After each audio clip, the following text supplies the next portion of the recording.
Welcome to Virtualize Everything. This is going to be a quick little episode as I was just getting ready to make a new USB drive for installing Proxmox on a new system we had here. And I thought I'd like to show you how to actually do a SHA 256 hash here on a Mac. Unfortunately, I'm not going to be able to show you other operating systems at this time as I don't have anything running them, but I am able to show you how to do this here on a Mac. So I have a freshly downloaded copy here of Proxmox, and I also have the hash sum provided to us from Proxmox. So let's go ahead, open up a terminal, and I'm actually going to be able to press the up arrow as I've already run this prior to this video to make sure we didn't have any problems here. But the first part of this command, SHA sum, of course, is basically telling us that we want to do an SHA sum. The -A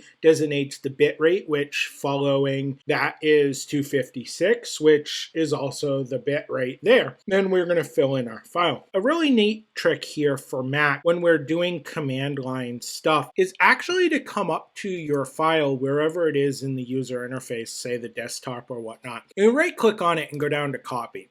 So now we have a copy of our file, but actually at our terminal window, if we were to paste it, we get the exact address pasted into our terminal window. So it's a really nice little shortcut for doing terminal graphical user interface mixed type activities like we are here. I'm going to go ahead and delete this so that we can execute the command. And the command usually takes about 30 seconds to execute. And there we go, we have it executed. And if we make this window a little bit smaller so we can see the web browser behind it, you can see that we indeed got the same hash as in the window. Now, I actually, prior to filming this video, downloaded a file where the hash didn't come out the same. That just shows you how much need there really is to hash files like this.